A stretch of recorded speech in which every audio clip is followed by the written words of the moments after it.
Zechia Umatana, Chapter 7. It is an accepted custom that in most countries, when a man marries, his friends and his acquaintances send him money to support the expenses he must undertake on behalf of his wife.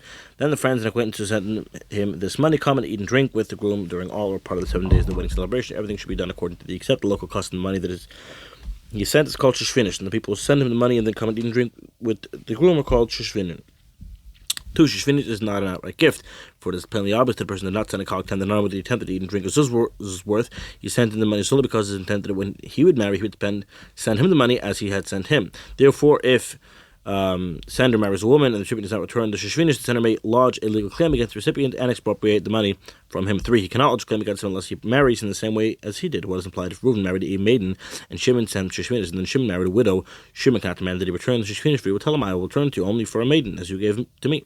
Conversely, if the giver sent the recipient shishvinish for a marriage of a widow, he cannot demand that it be returned for the marriage of a maiden. 4. If Reuven made a large public reception while Shimon made a modest private affair, Reuven married modestly and Shimon made a public affair, he cannot lodge a claim against him, for he can tell him, I will not do for you anything else that when you did for me. 5. Reuven married a woman and Shimon sent him shishvinish. He came and ate and drank with him. Afterwards, Shimon married in precisely the same manner as Reuven did. Reuven came and ate and drank with him, and Shimon called Reuven, and he did not desire to come. Or Reuven was in a city and he heard the herald in a place where it is not customary to give private invitations, but rather everyone who hears the announcement comes, and Reuven heard the announcement yet did not come. Reuven is obligated to return the entire amount of the shishvinish, for he knew but the wedding did not come or was given a private invitation in a place where that is the custom, and yet he did not come. 6. If Reuven was not in the city when Shimon married, he may deduct the cost of the food that Shimon ate at the wedding feast, but must return to him the remainder of the shishvinish. Similarly, if Reuven was in the city when Shimon married, and he did not invite him or notify him, he may make such a decision. He may make such a deduction. Moreover, he has a justified complaint, for he should have notified him. 7. How much should he deduct? These are the deductions customarily made. If Shimon sent him only a dinar, he need not return anything to him, for a dinar is the cost of what he ate. If Shimon sent him between a dinar and a selah, half should be deducted. 8. If he gave him more than a selah, he must assess the intent of the sender and the size of the shishvinish. If he is a prestigious person, half of what he gave is deducted. If he is tight-fisted and keeps careful account of his expenditures, only what he ate and drank should be deducted. He must pay the remainder. 9. If Shimon dies before he marries, or he marries and dies in the midst of the wedding celebrations, Reuven is not required to give anything to his heirs, for he can tell the heirs, bring me my shishvin, I will gladly celebrate with him and pay my due. 10. Therefore, if Reuven rejoiced with Shimon after Shimon died, Shimon invited him to the wedding, he did not come. Reuven was not at the city at the time of Shimon's wedding. Reuven was not at the time of Shimon's wedding, or did not notify him, or Shimon died after days of rejoicing were concluded. Reuven is obligated to return the shishvin to Shimon's heirs, either in its entirety or after deduction has been made, if he did not notify him, or he was not in the city. 11. Different laws apply. If Reuven died and then Shimon marries a woman, and the day of the rejoicing is concluded, if the local custom is to collect the shishvinish from the heir, Reuven's heirs are compelled to return the shishvinish in a place where this is not the local custom. Reuven's heirs are not obligated to pay anything. 12. If Reuven died after Shimon married a woman and the days of rejoicing were concluded, Reuven's heirs are compelled to pay the shishvinish regardless of the locale in which they live, for their testator was obligated to pay before his death. If he was required to pay the entire sum, they must pay that amount. If the deduction was made, the deduction also applies to them. 13. 5 statements are made concerning shishvinish. A. It may be expropriated by a court of law, for it is only like a loan and not an outright gift. B. It need be repaid only at the required time when the marriage is held in the same manner as the first person's marriage. This is like a condition on the loan, although he did not explicitly state that he was giving the loan with this intent. C. The prohibition against taking interest is not involved. Even if a person sends his colleague a dinner and the colleague sent him 10 is permissible. The rationale is that he did not send in with the intent that he had. D. It is not nullified in sabbatically. The rationale is that the giver may not demand payment from the recipient until he marries in the same manner as he married. E. The firstborn does not receive a double portion when the shishvinish is returned to the giver's heirs. The rationale is that the time of the division of the estate is not an actual part of the estate, but rather ro'i. The firstborn does not receive a double portion of ro'i, as we will explain with regard to that subject. 14. When a person opposite colleague money with the latter's financial status. When the latter's financial status suffers, the intended recipient refuses to take, and the giver takes an oath that he is unwilling that the recipient not accept it, and he presses the recipient until he accepts it, even though the giver does not say so explicitly. The money is considered to be a gift. The same law applies when a person sends a gift of food to a colleague or offers other similar forms of generosity. The giver may not retract and demand payment unless he explicitly states that he is making the gift as a loan. 15. When a person sends jugs of wine or oil to a colleague at the time of his wedding, he may not demand repayment to court. These gifts are considered to be deeds of kindness. The laws of shishvinish apply only to money.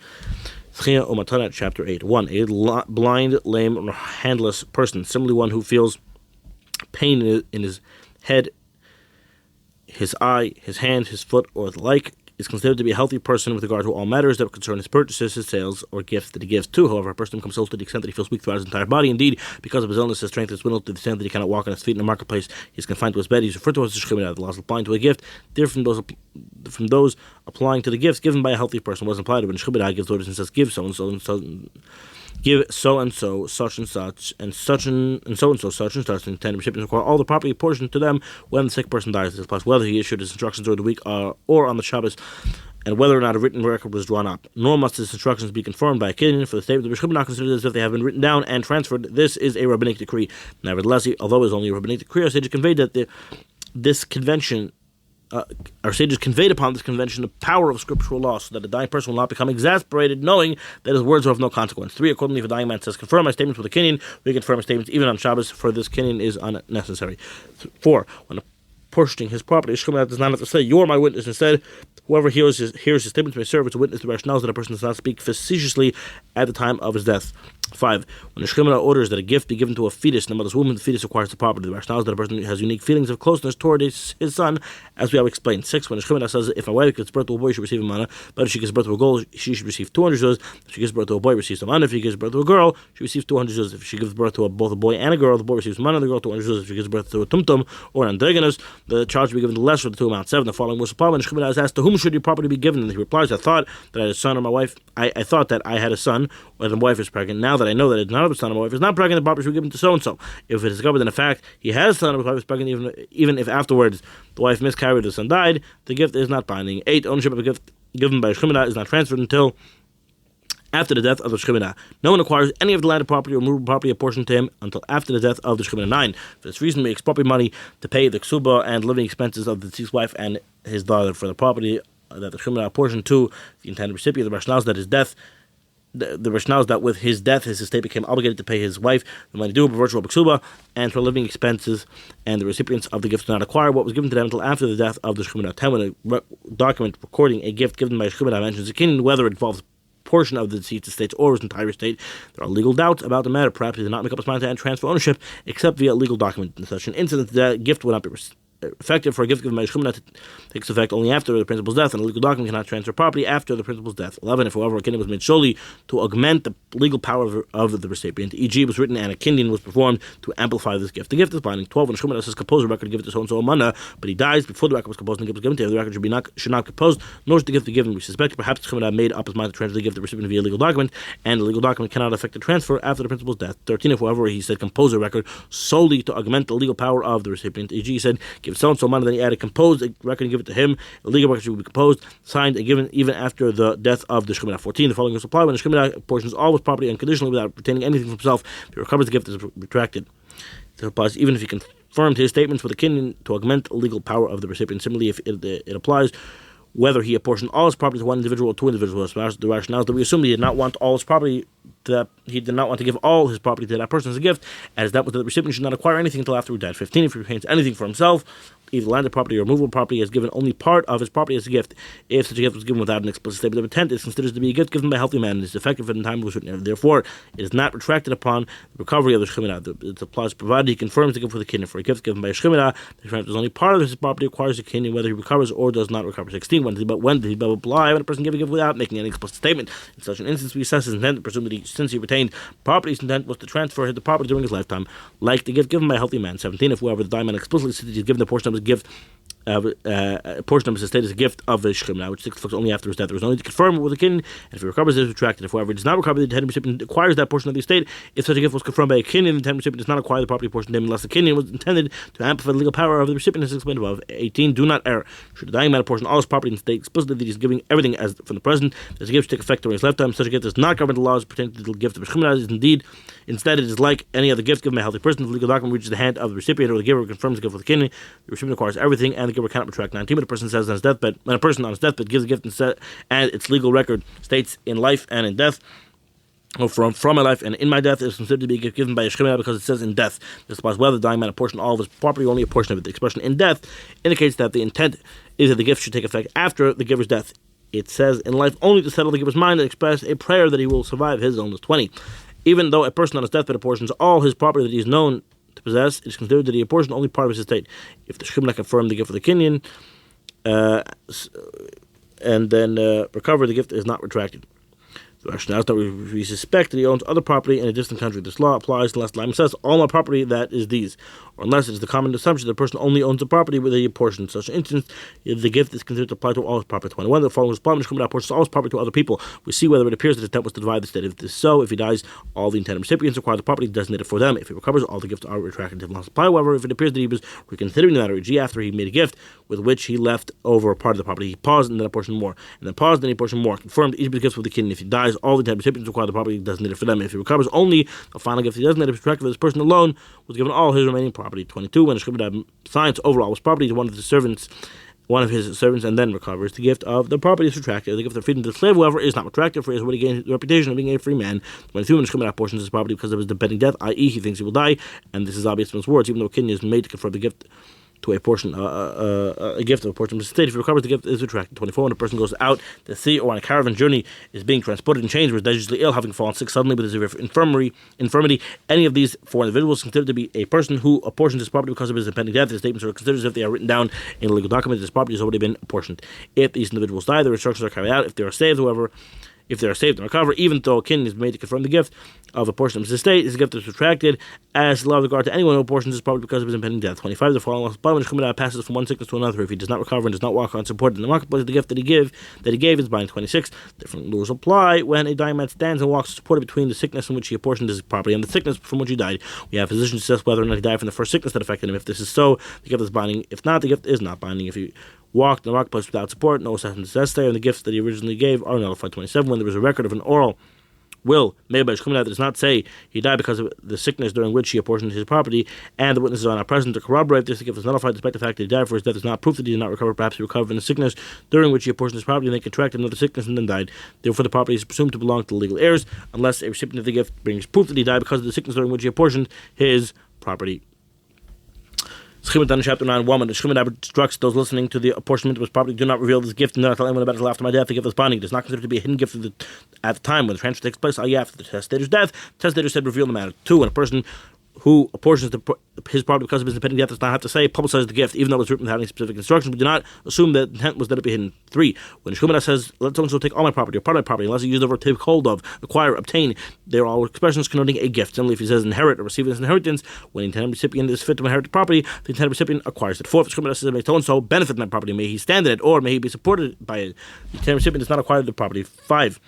Following was when Shchibad apportions all his property to another person. If he is not fit to inherit the property, he is awarded it as a gift. If he is fit to inherit it, he is awarded as an inheritance. One is the reply of the recipients, one of the dying man's daughters, one of the members of his household, one of his brothers, one of his other heirs. If whoever the dying man gave his entire estate to one of his sons, we assume that he apportioned him as an executor, as explained above. 6. If before the person's death he was asked, to whom should your property be given? Perhaps so and so. The dying man answers, to whom else? That property is awarded. That person is awarded the property. We see whether he's fit to inherit the property. If he's awarded it as an inheritance, if not, he is awarded it as a gift. 7. When a convert has a son who is not conceived in holiness, since the son is not considered to be an heir, as we'll explain the second dealing with the subject, the convert cannot give the son his entire estate as a gift given by Shchibad. This applies to his entire estate and a portion of his estate. The rationale is that when speaking about a potential heir, there is no difference whether one uses word in the connotes inheritance or word in the connotes a gift. Thus, if in a situation mentioned above, one said that the convert's son should acquire the property, it will be as if he inherited the father's estate. 8. Therefore, if the dying convert gave his estate as a gift to any other convert, as the amount of the gift is effective. 9. When the Shchibad acknowledges that he owes a debt to a particular amount to be given to a given person, and asks that it be given to him from his estate, this acknowledgement is of consequence, and his request is fulfilled. This principle applies when he states that a given utensil is an entrusted object belonging to another person and should return to him. A particular courier belongs to another person. A debt that is another person is reputed to owe him is in fact owed to another person, or any analogous situation. Even if a convert acknowledges an obligation to a son who was not conceived in holiness, his statements are binding. Indeed, even if a person acknowledges a debt owed to a Gentile, the Gentile should be repaid. 10. When by contrast Shchibad orders that a gift be given to a Gentile from his estate, we do not heed his words, for it is as if he commanded that his transgression be performed with his property. 11. If the dying man says, my servant, so and so make him a free man, I made him a free man, or behold, he is a free man, we compel a person's ears to free the servant, the rationale that the servant is obligated to perform certain mitzvahs. 12. If a dying man said, generate satisfaction for so and so, my maid servant, satisfaction be generated for her, she should be given only type of work she desires, that of all types of work which are known to be performed by servants in that locale. 13. When the Shchibad portions all his property to a specific person, and that person says, I do not desire it, he does not acquire it. 14. If the intended recipient remains sound and then protests he acquires the property. The rationale is that the words discriminate are considered as if they have been already recorded in a legal document and the property already transferred. Thus, once the recipient remains silent, he can no longer retract. 15. When the Shechina apportions his property to one person, that changes his mind and apportions his property to another person. The latter person acquires it, for the Shechina has the right to retract until he dies. When the above applies whether he desires to retract the entire amount, only a portion of it, whether he seeks to retain the property for himself or give it to another person, even to reportion the property to a person and had someone acquire the property on his behalf, then a portion to another person had someone acquire the property on his behalf. The latter person acquires the rationale is that even when a Shechina has someone acquire the property on his behalf, the transaction is still considered to be a gift given by a Shechina. 16. If however a Shechina was a portion of the property to a person and had someone acquire the property on the recipient's behalf and they confirm the transfer of the kinyan, then they can be done after the kinyan. He cannot retract neither to give the property to another person nor to retain it himself. This applies whether he gave his entire estate or only a portion of it. 17. When a Shechina retracts part of his apportionment of his estate, the entire apportionment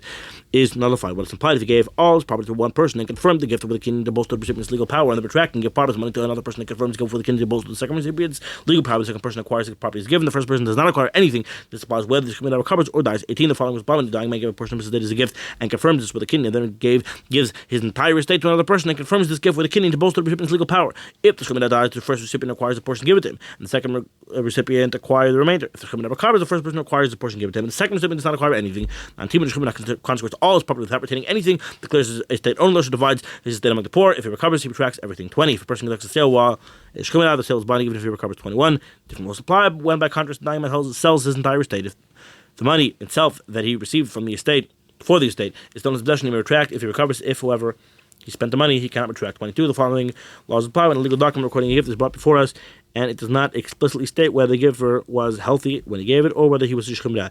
The giver claims that he was a Shechina and he recovered, and now he desires to retract his gift. The recipient of the claim claims the giver was healthy and therefore does not have the option of retracting. The recipient must bring proof that the giver was healthy. If he does not find proof, the giver must make a show supporting his claim. Afterwards, the land and property remains in the possession of the giver for 23.